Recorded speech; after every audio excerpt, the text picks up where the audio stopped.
नमस्कार दोस्तों आज मैं आपको बताने वाला हूँ विश्लेषण विधि और संश्लेषण विधि। दोनों ही महत्वपूर्ण टॉपिक हैं। देखिए विश्लेषण विधि, तो अगर मैं विश्लेषण विधि का हिंदी अर्थ ही बताऊं तो उसका अर्थ है तोड़ना, विभाजित करना, तोड़फोड़ करना, अलग अलग भागों में बांटना। ठीक है। अच्छा, जो विश्लेषण शब्द है इसकी उत्पत्ति कहाँ से हुई? देखिए, इसकी जो उत्पत्ति हुई है वो है ग्रीक शब्द एनोलोसिस से हुई है, जिसका अर्थ है तोड़ना, अलग करना, छानबीन करना।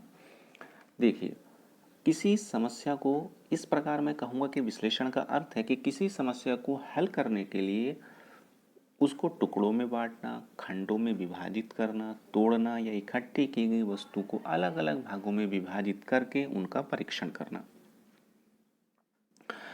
इस प्रकार विश्लेषणात्मक वह विधि है जिसमें हम किसी समस्या की तह तक पहुंचने के लिए, उसको सरलता से हल करने के लिए उसके छोटे छोटे भागों में बांटते हैं तथा यह कह सकते हैं कि अज्ञात से ज्ञात की ओर हम पहुंचते हैं। समस्या की गांठ खोलने के समान है। उसके जो समस्या के अंदर छुपे हुए रहस्य हैं उनको सुलझाने, उनको चीर-फाड़ करने के समान है। समस्या कहाँ है, समस्या क्या है, क्या क्या ज्ञात है, इसमें प्रत्येक पद पर चिंतन किया जाता है और प्रत्येक पद पर मतलब उसका कारण बताना पड़ता है कि अगर कोई अध्यापक इसको अपनाता है तो वो प्रत्येक पद को अभ्यर्थियों के सामने स्पष्ट करेगा। देखिए, अब इसके अगर मैं कुछ उदाहरण लूँ तो पहला उदाहरण तो इसका यही है कि इस विधि को हम लोग जो है रेखा गणित में जो प्रमेय है उसको सरल करने के लिए प्रयोग करते हैं। इस विधि में जो है जैसे पाइथागोरस प्रमेय है, कर्ण का आधार बराबर आधार कर्ण का वर्ग बराबर आधार का वर्ग प्लस लंब का वर्ग। ठीक है। जो ये विधि है इस विधि में प्रत्येक पहलू क्या है, क्या ज्ञात करना है, विद्यार्थियों की सहायता से स्पष्ट करते हैं। प्रत्येक पद को तर्क के साथ अब क्या करना है इसके साथ आगे बढ़ते हैं। समस्या का प्रत्येक पद क्या है, कैसे आया है, यह शिक्षक और विद्यार्थी दोनों को पता होता है। तर्क पूर्ण ढंग से हल सिद्ध किया जाता है, चाहे कोई सिद्ध करने वाला हो या कोई ज्यामिति प्रमेय हो। समस्या के प्रत्येक पहलू पर हम लोगों को जो है उस पर ध्यान देना होता है।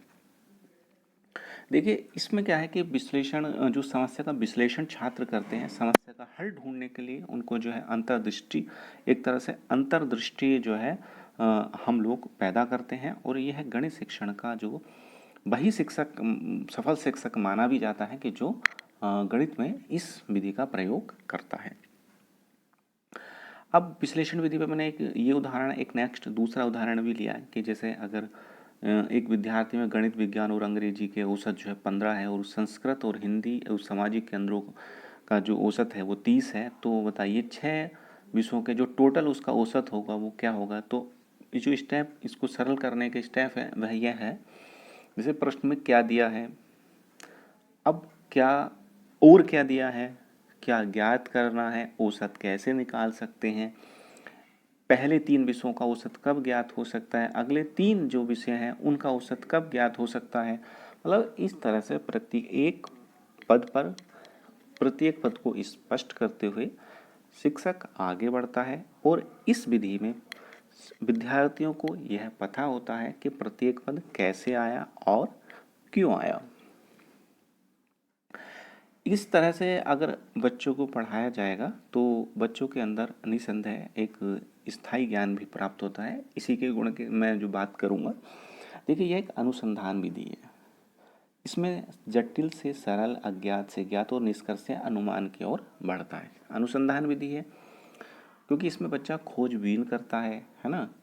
और यह विधि तर्क शक्ति और सही ढंग से निर्णय लेने की आदत का विकास होता है। जब बच्चा सहभागिता अपने उसमें करेगा, जो प्रश्न है, जो समस्या है उसमें सहभागिता करेगा तो जाहिर सी बात है उसमें तर्क शक्ति का विकास होगा और सही ढंग से निर्णय लेने की आदत का विकास होगा और इस तरह से प्राप्त ज्ञान जो होगा वह इस ज्ञान स्थायी होगा। यह एक मनोवैज्ञानिक विधि है जो बालकों में जिज्ञासा उत्पन्न कर उन्हें अत्यंत रुचि उत्पन्न करती है। शिक्षा का सूत्र यह है कि रुचि उत्पन्न करना। इस समय एनसीईआरटी का भी पूरा जो है एक विशेष योग है, चाहे एससीईआरटी हो, इनका भी फोकस यही है कि किसी तरह से जो है परीक्षा में रुचि उत्पन्न की जाए। तो यह एक मनोवैज्ञानिक विधि है। विद्यार्थी केंद्रित विधि और तर्क शक्ति पर बल देती है। विद्यार्थी केंद्रित है क्योंकि इसमें बच्चों या छात्रों का पूरा ध्यान रखा जाता है, वही इसे जो है छात्र क्रियाशील, छात्र और अध्यापक दोनों क्रियाशील होते हैं। देखिए, विश्लेषण विधि के गुण के साथ साथ कुछ दोष भी, जैसे अधिक समय लेने वाली विधि। क्यों? क्योंकि इसमें प्रत्येक पद को स्पष्ट करना होता है, तो उसमें जो है टाइम ज़्यादा लगता है और इसमें समस्या ये पैदा होती है कि पाठ्यक्रम जो है समाप्त समय पर नहीं किया जा सकता। कुशल अध्यापन की जरूरत होती है और प्रत्येक अध्यापक विधि का सफल प्रयोग नहीं कर सकता। जो विश्लेषण विधि है उस विधि को पढ़ाने के लिए एक कुशल अध्यापन की जरूरत होगी, मतलब उसमें प्रवीणता उसको होनी चाहिए।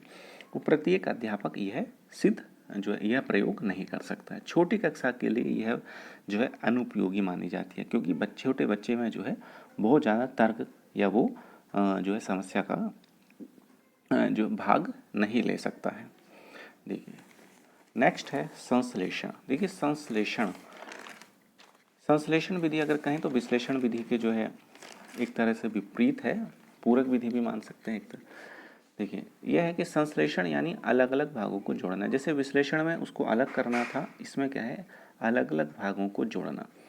संश्लेषण का अर्थ है अनेक को एक करना, मतलब संश्लेषण का अर्थ है कि विभिन्न भागों को जोड़ना, विभिन्न भागों को मिलाना, बंधन करना।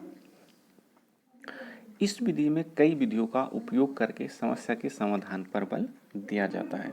इस विधि में किसी समस्या का हल एकत्रित करने के लिए उस समस्या से संबंधित पूर्व ज्ञात सूचनाओं को एक साथ मिलाकर समस्या का हल करने का प्रयास किया जाता है। ये प्रोफेसर यंग जो हैं उनकी बहुत ही फेमस एक कोटेशन है, इसको ध्यान रखेंगे और ये क्वेश्चन आया हुआ भी है। संश्लेषण विधि द्वारा सूखी घास से तिनका निकाला जाता है, किंतु विश्लेषण विधि से स्वयं घास से बाहर निकल जाता है। जो संश्लेषण विधि है उसमें सूखी घास से तिनका, और विश्लेषण विधि में स्वयं घास से निकल जाता है। क्योंकि संश्लेषण विधि में हम लोग संश्लेषण विधि में जो है समय कम लगता है और उत्तर जो है जल्दी आ जाता है, किंतु विश्लेषण विधि में प्रत्येक पद को बच्चों को स्पष्ट करना होता है। अगर संश्लेषण विधि की मैं बात करूं तो संश्लेषण विधि जो है यह ज्ञात से अज्ञात की ओर चलती है और संश्लेषण का अर्थ ही वस्तुओं को इकट्ठा करने की प्रक्रिया है। इस विधि में समस्या को जो है विभिन्न समस्या को इकट्ठा करके उसको हल खोजने पर जो है विचार किया जाता है। जैसे एक वृत्त की त्रिज्या 9 सेंटीमीटर है, वृत्त का क्षेत्रफल क्या होगा, या इसका और स्पष्ट अगर मैं कहूँ तो यह हो सकता है कि हिंदी पढ़ाने में पहले वर्णमाला सीखा जाता है, तब शब्दों का ज्ञान कराया जाता है और तत्पश्चात शब्दों से वाक्य बनाए जाते हैं। देखिए, जो संश्लेषण विधि है, इस विधि में हम लोग क्या है कि इस विधि में किसी समस्या का हल एकत्रित करने के लिए उस समस्या से संबंधित पूर्व ज्ञान या पूर्व सूचनाओं को एक साथ मिलाकर समस्या को हल करने का प्रयत्न किया जाता है। इसमें इसकी उत्पत्ति या रचना प्रत्येक पद सही है यह प्रदर्शित तो किया जाता है, परंतु सही क्यों है इस पर जो है ध्यान नहीं दिया जाता है। अगर ये हिंदी पढ़ाने में पहले वर्णमाला सीखा जाता है और तब शब्दों का ज्ञान तत्पश्चात, मतलब हम लोग जो है इसमें पहले एक वर्णमाला सिखाई। देखिए, अब संश्लेषण विधि के गुण। यह विधि संश्लेषण विधि से सरल और सूक्ष्म है, क्योंकि इस विधि में जो है तथा हल या निष्कर्ष निकालने की विधि से अधिक स्थान नहीं गिरते, क्योंकि विश्लेषण विधि में प्रत्येक पद पर बच्चों को या विद्यार्थियों को या छात्रों को स्पष्ट करना होता है कि क्यों, क्या और कैसे आया। परंतु यह विधि जो संश्लेषण विधि है यह सरल है, क्योंकि इसमें इतना बच्चों को ये नहीं पता होता कि क्यों आया। जैसे मैंने अभी बताया कि भाई वृत्त का क्षेत्रफल, वृत्त की त्रिज्या 9 सेंटीमीटर है तो उसका क्षेत्रफल बताओ, तो बस उसमें ये नहीं आया कि भाई वृत्त की जो है वृत्त का क्षेत्रफल क्या है या कहाँ से आया, उसको कैसे सिद्ध किया गया है। तो विद्यार्थी के लिए सुविधाजनक है। दूसरा, ज़्यादातर गणित समस्याओं का समाधान इसी से किया जाता है। देखिए, अब संश्लेषण विधि के दोष। यह विधि द्वारा प्राप्त ज्ञान विद्यार्थियों के द्वारा स्वयं ढूंढा हुआ नहीं होता, इसलिए यह स्थायी नहीं है।